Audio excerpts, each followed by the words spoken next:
Hey friends, it's Jordan. Welcome back to another video. Today I'm sharing what I eat in a day on the anti-inflammatory diet, but this one is a winter edition. So we've got some nice, comforting, cozy, very, very healthy meals to share today. For breakfast, I've been making a protein buckwheat porridge. So I start with a quarter cup of buckwheat, and I find the buckwheat that's like the cereal. I'll leave a link to it down below in the description. And you add water. I just follow package directions for how to make it in the microwave. Then I add 1 tablespoon of flax and 1 serving of vanilla protein. I'm using a vegan protein here in this example, but you can use any protein you like. Then I add some additional water, which helps me stir together the protein and the flax into the buckwheat because it is very thick. So the water just helps everything come together, helps the protein incorporate, and it flavors the buckwheat. It tastes so, so amazing. Then I add about a quarter cup of frozen blueberries, and I also had some pomegranates. So I added pomegranate. I really like adding cardamom and cinnamon as well, and then a tablespoon or so of almond butter.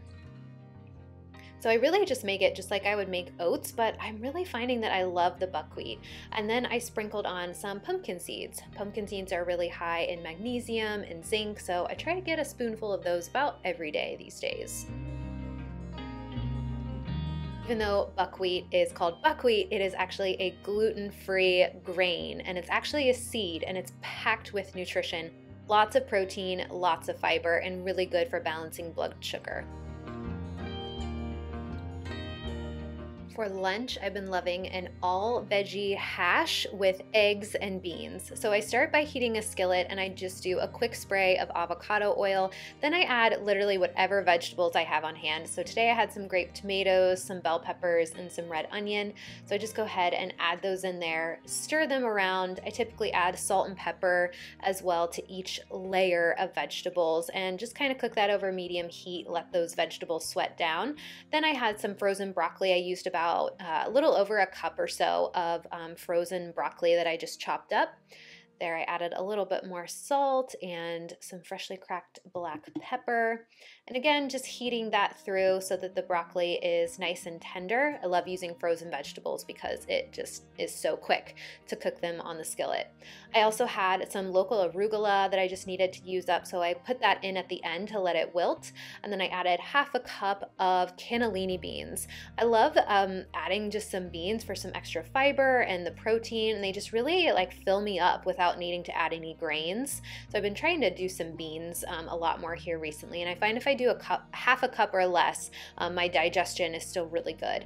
I also added some nutritional yeast just for some flavoring, but you could leave that out if you don't have nutritional yeast or don't like it. Then I just add that to my plate, and I keep my skillet over medium heat, and I add 3 eggs. So I'm cooking my eggs over easy, I guess it would be, or like kind of like a fried egg, but I do 3 eggs total. Eggs are actually only 6 grams of protein per egg. So in order to get, 20 plus grams of protein per meal, I really like to do at least 2, oftentimes 3 eggs to get enough protein. Also poured over a little bit of some pesto that I mixed with some warm water just to thin it out, and that is like kind of like the sauce, and that flavored the eggs and the veggies. This is so good and so comforting, but also super duper easy. I've absolutely been loving this lunch. I look forward to it every day. For my afternoon snack today, I was a little extra hungry, so I needed an afternoon snack. I made some smoked salmon bites. So I've got some smoked salmon with cucumber, dairy-free Kite Hill cream cheese, and some gluten-free crackers. I really like the brand Simple Mills. That's my favorite cracker brand. And I just make like little sandwiches out of them, and it's so, so good. For dinner, I made an Instant Pot beef stew. I'll leave a link to the recipe down below. It's so easy, and I've been making it almost weekly now, and it is so good and so comforting, full of vegetables. And for dessert, I've been having this Lara bar. It's a 4-ingredient Lara bar. It does have some sugar added because of the chocolate chips, but another great alternative is just to do a date stuffed with almond or peanut butter, and then you have a sugar-free, completely anti-inflammatory diet approved dessert. I really hope you guys enjoyed watching this What I Eat in a Day on the Anti-Inflammatory Diet Winter Edition.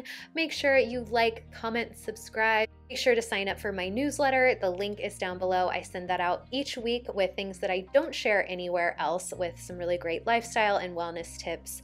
And with that, I will see you soon for another one. Bye!